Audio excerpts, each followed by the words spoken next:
오늘 함께 은혜 받을 본문 말씀은 빌레몬서 1장 4절로 22절입니다. 내가 항상 내 하나님께 감사하고 기도할 때에 너를 말하면 주 예수와 및 모든 성도에 대한 내 사랑과 믿음이 있음을 들음이니 이로써 내 믿음의 교제가 우리 가운데 있는 선을 알게 하고 그리스도께 미치도록 역사하느니라. 형제여, 성도들의 마음이 너로 말미암아 평안함을 얻었으니 내가 너의 사랑으로 많은 기쁨과 위로를 얻었노라. 이러므로 내가 그리스도 안에서 많은 담력을 가지고 내게 마땅한 일로 명할 수 있으나 사랑을 인하여 도리어 간구하노니 나이 많은 나 바울은 지금 또 예수 그리스도를 위하여 갇힌 자 되어 갇힌 중에서 낳은 아들 오네시모를 위하여 내게 간구하노라. 저가 전에는 내게 무익하였으나 이제는 나와 내게 유익함으로 내게 저를 돌려보내노니 저는 내 신복이라. 저를 내게 머물러 두어 내 복음을 위하여 갇힌 중에서 내 대신 나를 섬기게 하고자 하나 다만 내 승낙이 없이는 내가 아무것도 하기를 원치 아니하노니 이는 너의 선한 일이 억지같이 되지 아니하고 자의로 되게 하려 함이로라. 저가 잠시 떠나게 된 것은 이를 인하여 저를 영원히 두게 함이니 이후로는 종과 같이 아니하고 종에서 뛰어나 곧 사랑받는 형제로 될 자라. 내게 특별히 그러하거든 하물며 육신과 주 안에서 상관된 내게랴. 그러므로 내가 나를 동무로 알진대 저를 영접하기를 내게 하듯 하고 저가 만일 내게 불의를 하였거나 내게 진 것이 있거든 이것을 내게로 회개하라. 나 바울이 친필로 쓰노니 내가 갚으려니와 너는 이외에 내 자신으로 내게 빚진 것을 내가 말하지 아니하노라. 오 형제여, 나로 주 안에서 너를 인하여 기쁨을 얻게 하고 내 마음이 그리스도 안에서 평안하게 하라. 나는 네가 순종함을 확신함으로 네게 썼노니 네가 나의 말보다 더 행할 줄을 아노라. 오직 너는 나를 위하여 처소를 예비하라. 너희 기도로 내가 너희에게 나아가게 하여 주시기를 바라노라. 아멘.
빌레몬은 소아시아의 누쿠스 계곡의 골로새 사람이며 종을 거느리고 살 정도로 부유한 저였습니다.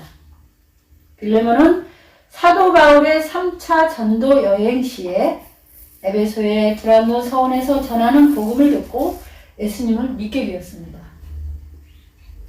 골로새 교회는 빌레몬의 집에서 예배드리면서 시작하였습니다. 빌레몬은 사도 바울의 신임을 받아 사랑받는 동역자라고 불림을 받았습니다. 그렇다면 빌레몬은 어떤 사람일까요? 첫 번째로 빌레몬의 신앙과 성품입니다. 빌레몬은 애정 있는 사람이란 뜻으로 용서의 사람이었습니다.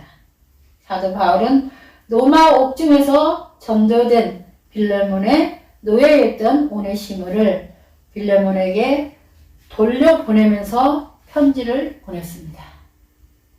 그 편지가 바로 빌레몬서입니다.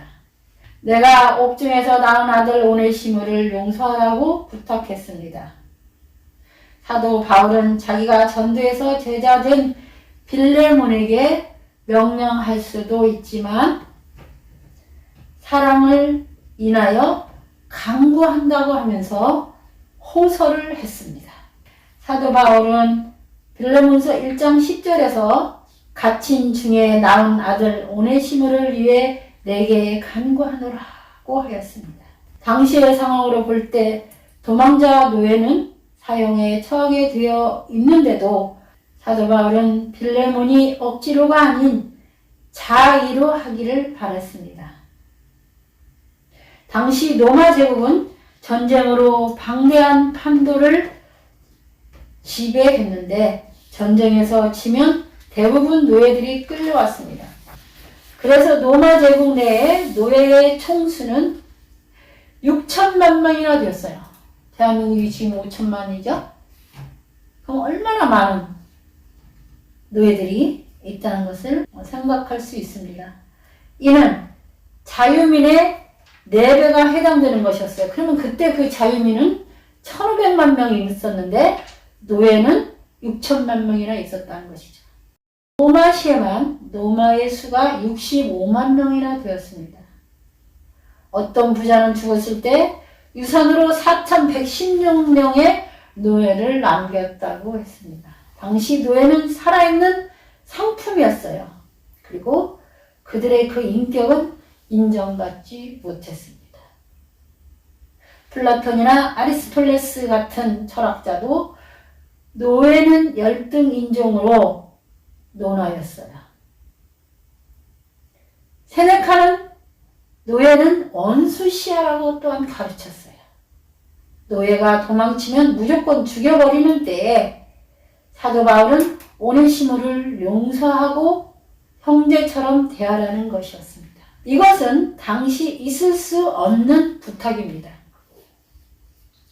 사도 바울은 빌레몬에게 양심에 호소하면서 오네시모의 부채까지 떠맡을 테니 용서하라고 했습니다. 예수님의 사주의 은총을 힘입은 성도는 원수를 갚거나 미워할 자격은 없습니다. 믿으시면 아멘 하시기 바랍니다. 아멘. 예수님께서는 마태복음 5장 44절에서 너희 원수를 사랑하며 너희를 핍박하는 자를 위해 기도하라고 하였습니다. 사도 바울은 에베소서 4장 32절에서 서로 용서하기를 하나님의 그리스도 안에서 너희를 용서하신 같이 하라. 사도 바울의 간곡한 부탁의 서신과 함께 도망갔던 오네시모를 빌레몬은 친구로 또는 동역자로 여기고 사도 바울을 영접하는 심정으로 그를 대해 주었습니다. 왜냐하면 빌레몬은 이미 사랑과 믿음으로 인정된 사람이기 때문이었습니다. 예수 그리스도는 죄의 종이 된 우리를 구원하여 자유케 하시고 지금도 신령한 교제를 나누고 계십니다. 주님의 은혜를 받은 우리 성도들은 각박한 이 세상에서 살면서 용서를 통해 화해 사신으로서 사명을 감당하는 하나님의 자녀들이 되어야 합니다.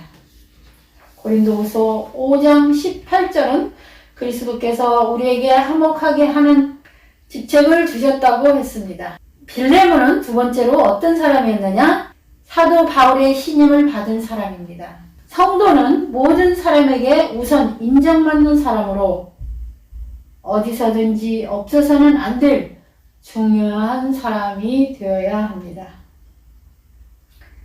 로마서 14장 18절에 그리스도를 섬기는 자는 하나님께 기뻐하심을 받으며 사람에게도 칭찬을 받느니라 하였습니다.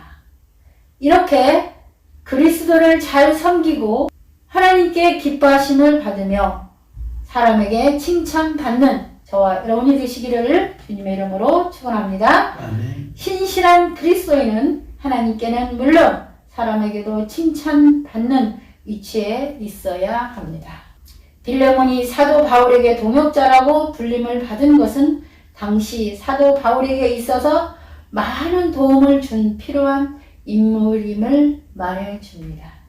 빌레몬은 사랑과 믿음이 뛰어났습니다. 사도 바울이 빌레몬서를 쓰면서 감사한 이유는 빌레몬의 사랑과 믿음이 뛰어나기 때문이라고 했습니다. 빌레몬서 1장 5절에 보니 주 예수와 및 모든 성도에 대한 내 사랑과 믿음이 있음을 들음이니 라고 하였습니다. 빌레몬의 경건한 신앙생활은 사랑과 믿음으로 주님과의 관계뿐 아니라 인간과의 관계도 칭찬받는 경지에 이르렀음을 교훈해 주고 있습니다. 오늘 우리 성도들도 사랑이 이웃에게 행함을 통해 나타나고 이 같은 생활로 믿음이 증거되도록 해야 합니다. 성도 여러분, 사랑과 믿음의 결과는 평안을 가져다 줍니다. 말씀을 마치겠습니다. 예수님은 마태복음 11장 25절에서 수고하고 무거운 짐진 자들아 다 내게로 오라 내가 너희를 쉬게 하리라고 하셨는데 진정한 평안은 예수님 안에서 사랑과 믿음을 통해서 주어집니다. 아멘. 사도 바울은 내인 몸이었지만 예수님 안에서 사랑과 믿음을 통해 기쁨과 위로를 받는다고 했습니다. 사랑하는 소망교회 온 성도 여러분, 저는 여러분 모두가 빌레몬과 같이 주님과 성도들에게 신앙을 받는 사람, 사랑과 믿음이 뛰어난 사람이 되기를 주님의 이름으로 축원합니다. 아멘. 아멘. 기도하겠습니다. 하나님 아버지, 오늘 또 저희들이 하나님을 예배케 해주심을 감사합니다. 아멘. 저희들이 드린 예배를 통해 영광 받아 주시고 축복 내려 주시옵소서. 아멘. 하나님, 저희들이 간절히 비옵는 것은 우리 모두 하나님의 영광만 바라보게 하소서. 아멘. 화평과 평안을 안고 살게 하시고 남을 축복하며 기도하며 살게 하소서. 우리 소망교회 온 성도들 빌레몬과 같이 주님과 성도들에게 신임을 받는 사람, 사랑과 믿음이 뛰어난 사람으로 이 세상에서 살아도록 축복하여 주시옵소서. 아멘. 우리 구주 예수 그리스도 이름 받들어 간절히 기도드리옵나이다. 아멘. 아멘.